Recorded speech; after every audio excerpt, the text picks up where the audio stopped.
help me welcome to the stage Hannah Gold, everybody. Hannah Gold.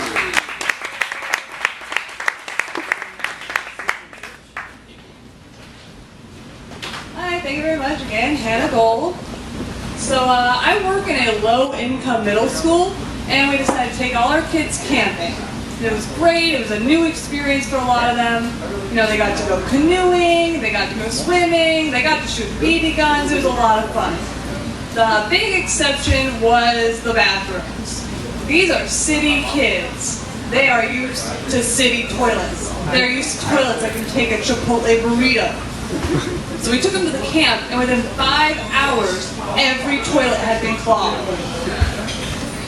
So within 24 hours, we looked like hurricane victims. We needed FEMA. But I can say they probably would survive a hurricane all right, any really big natural disaster through the liberal use of looting. I had a project where they had to find the volume of household objects, and after they were done, they could create whatever they wanted. Anything they wanted, and they all made guns. I had a bazooka in the back of my classroom made out of oatmeal containers and envelope boxes.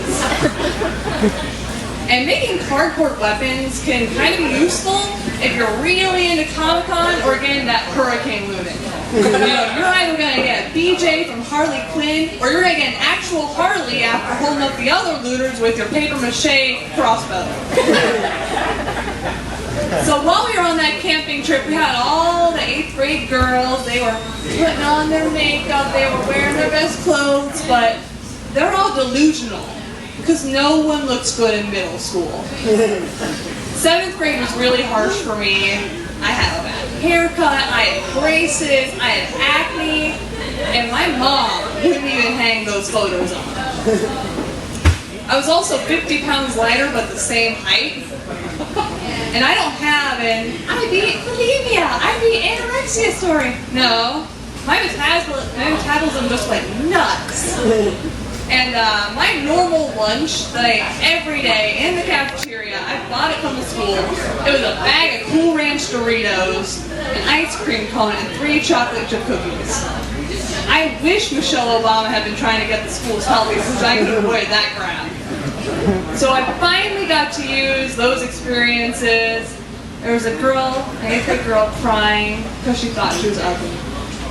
So I got down to her level, I put my arm around her, and I told her, yes, yes you are.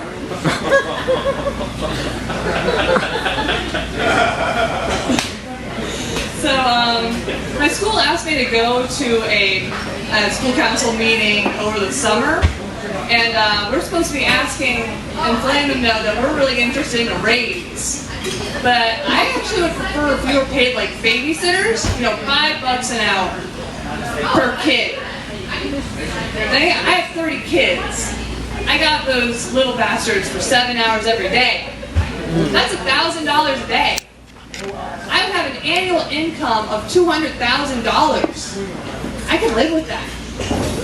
I just think it's really funny that they need us to tell them that we want a raise.